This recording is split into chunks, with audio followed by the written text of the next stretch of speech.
여러분 안녕하십니까? 제1야당 대표에 대한 검찰의 구속영장 청구, 그 여파가 오늘도 이어졌습니다. 민주당은 국회에서 대규모 집회를 열고 내부 결속과 여론전에 나섰습니다. 국민의힘은 그렇게 당당하면 불체포 특권을 포기하라고 압박했습니다. 먼저 구민지 기자입니다. 한정유린 독재정치, 민주주의 지켜내자! 민주당은 국회 본청 앞에서 윤석열 정권 검사 독재 규탄 대회를 열었습니다. 주최 측 추산 약 3,000명이 모였습니다. 먹고 사는 문제 해결하는 데 쓰라고 권력 맡겨놨더니 야당 사냥 정적 제거의 혈안입니다. 소속 국회의원들은 물론 지역위원장들도 다 소집했습니다. 체포동의안 표결을 앞두고 내부 결속은 물론 여론에도 호소하겠다는 의도로 보입니다. 이대로 총선에 자신이 없으니 상대를 철저하게 분열시키고 괴멸시켜 이기려는 비열한 정치 술수입니다. 국민의힘은 이재명 대표의 대선 공약을 다시 끄집어냈습니다. 대선 때 국회의원 불체포 특권을 없애겠다고 공약한 사실을 거론하며 나가서 영장 심사를 받으라고 요구했습니다. 불체포 특권 방탄에 숨어서 해결하려고 할 것이 아니라 정정당당하게 법원의 영장 실질 심사에 응해서 민주당에 대해서는 이재명 대표 방탄 역할을 그만하라고 비판했습니다. 국회가 일개 부정부패 범죄 혐의자를 위한 방탄 아수라장으로 끝내 전락했습니다. 이재명 대표에 대한 체포동의안은 이달 말 표결에 붙여집니다. 열흘 남짓 남은 동안 검찰의 영장 청구와 체포동의안을 둘러싼 정치권 논란이 계속될 걸로 보입니다. MBC 뉴스 구민지입니다. 요즘 저녁 식사나 모임 자리들이 많아지면서 심야 시간 음주 사건들도 늘고 있습니다. 특히 만취한 승객이 택시기사를 폭행하는 일이 끊이지 않고 벌어지고 있는데요. 지난달 서울 은평구에서도 택시기사가 승객에게 폭행을 당하고 택시까지 빼앗긴 일이 있었습니다. 승객을 잡고 보니까 면허 취소 수준의 만취 상태였습니다. 먼저 구나연 기자가 단독 취재했습니다. 자정이 다 된 시각 멈춰선 택시 안. 요금 결제를 마친 택시기사가 뒷좌석 승객에게 신용카드를 건넵니다. 그런데 승객이 갑자기 주먹으로 강하게 기사를 때립니다. 기사의 머리 쪽으로 손을 뻗기도 합니다.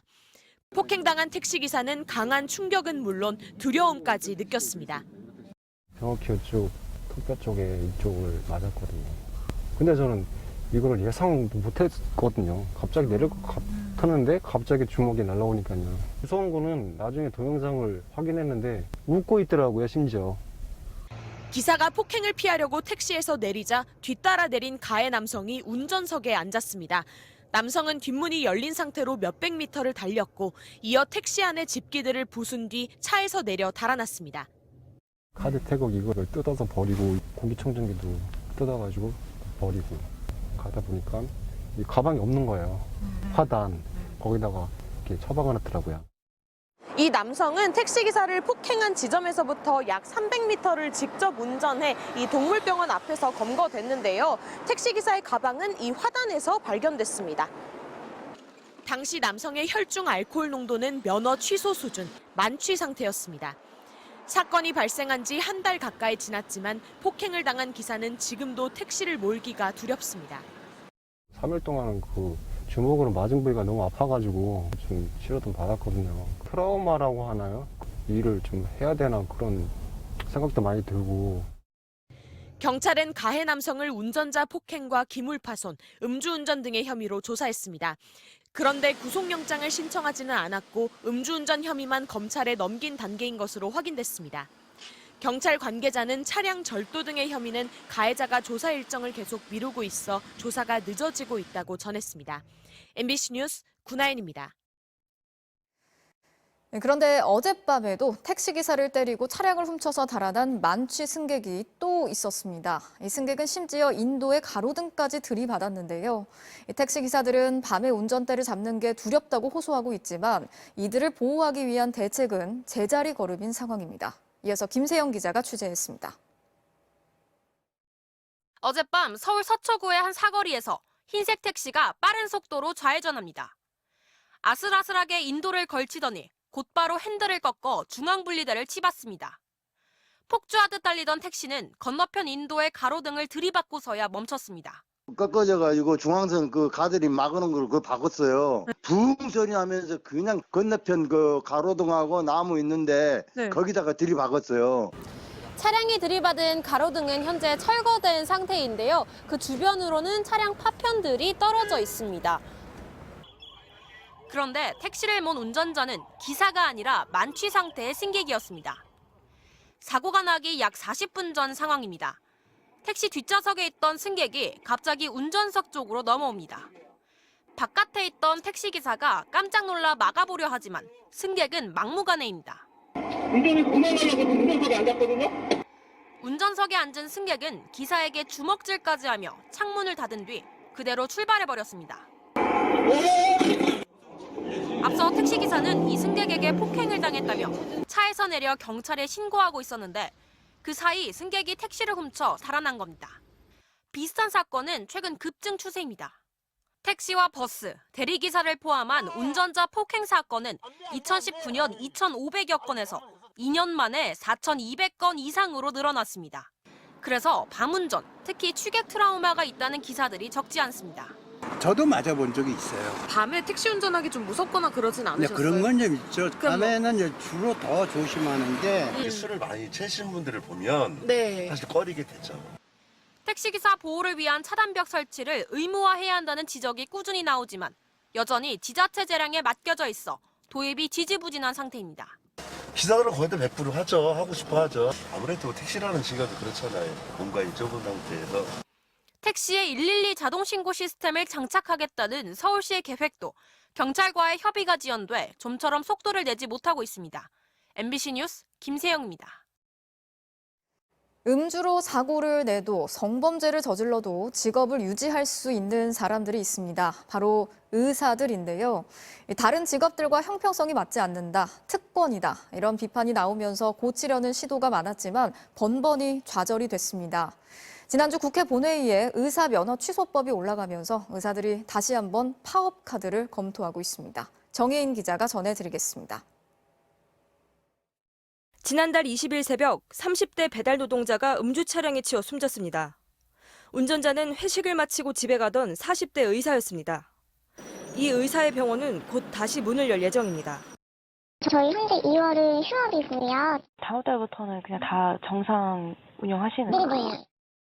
음주 뺑소니 사고로 사람이 죽어서 대법원 확정 판결을 받더라도 이 의사의 면허는 그대로 유지됩니다. 현재 의료법은 3번 이상 자격이 정지되거나 면허를 빌려주는 등 특정한 경우에만 면허를 취소할 수 있도록 규정하고 있습니다. 게다가 취소된 면허도 최대 3년 뒤에는 다시 받을 수 있습니다. 국회 보건복지위원회는 지난 9일 이 같은 내용을 고치는 의료법 개정안을 본회의에 올렸습니다. 변호사나 회계사 같은 다른 전문직처럼 금고 이상의 형을 받으면 면허를 취소할 수 있게 하겠다는 겁니다. 2015년부터 5년간 살인 등 강력범죄와 성범죄를 저지른 의사는 3,480명에 이릅니다. 살인이라든가 강간이라든가 강력범죄들, 폭력범죄들 이런 경우도 전혀 면허를 규제할 수 없게끔 이렇게 규제되어 있어서 다른 전문직과 비교해서 굉장히 문제가 있다. 의료단체들은 강하게 반발하고 있습니다. 의료 행위와 무관한 이유로 의사들의 면허가 박탈되면 의료 공백 사태로 이어질 수 있다는 겁니다. 개인의 어떤 사적 행위, 교통사고라든지 아니면 경제적인 그런 고발이라든지 이런 걸로 의료인의 면허가 박탈되는 게 과연 온당하냐. 하지만 의사들의 지나친 특권의식이란 지적이 나옵니다. 공식적으로 나와서 난 범죄 저질러도 의사 하게 해달라는 건데 실은 그건 공개적으로 얘기할 수 없는 사안인 거죠. 이 법안과 함께 간호사 처우 개선과 업무 범위를 규정한 간호법도 본회의에 오르자 의료단체들은 총파업 카드까지 꺼내들었습니다. 간호사라는 특정 집단만을 위한 법안을 만들면 의료 현장에서 갈등과 혼란이 생길 수 있다며 간호조무사협회 등 다른 단체들도 가세했습니다. 의사협회는 내일 임시 대의원 총회를 열고 비대위 구성을 논의하기로 했습니다. MBC 뉴스 정인입니다. 어젯밤 경기도 화성시에서 대형 화물차가 앞서 달리던 차량들을 잇따라 들이받으면서 18중 추돌 사고가 발생했습니다. 화물차 사고는 이렇게 한 번 났다 하면 대형 인명피해로 이어지기 쉬워서 사고를 막기 위한 대책이 필요한 상황입니다. 김현지 기자가 전해드리겠습니다.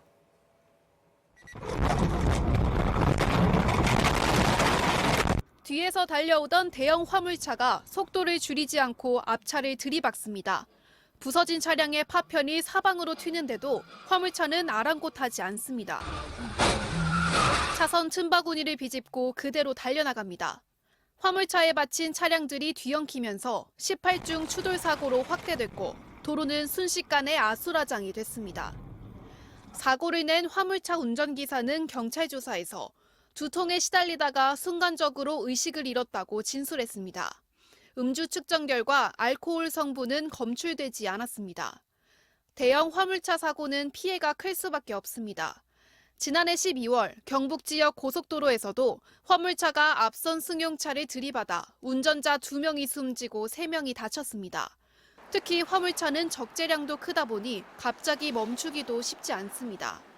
화물차가 다른 거에 비해 가지고 이제 총 중량수가 많잖아요. 그러다 보니 사고가 나면은 대형 사고로 발생할 가능성이 좀 높아요. 치사율이 높은 사고랑 연결이 된다. 대형 화물차일수록 운전석이 높다 보니 보행자나 다른 차량을 발견하기도 상대적으로 어렵습니다. 차가 높으니까 우리가 보는 물론 멀리 가는 건 잘 보여요. 근데 요 가까운 데는 안 보여요. 차선을 바꾸거나 할 때 위험이 더 높은 겁니다. 실제로 서울올림픽대로에선 차선을 변경하던 화물차가 직진하던 승용차와 충돌했는데 부딪힌 승용차가 도로 표지판 쪽으로 튕겨나가기도 했습니다. 불안하죠, 겁나죠. 그 고속도로 같은 데 들어서 그러면은 일단 옆에 붙질 않아요. 연간 화물차 사고는 2만 6천여 건.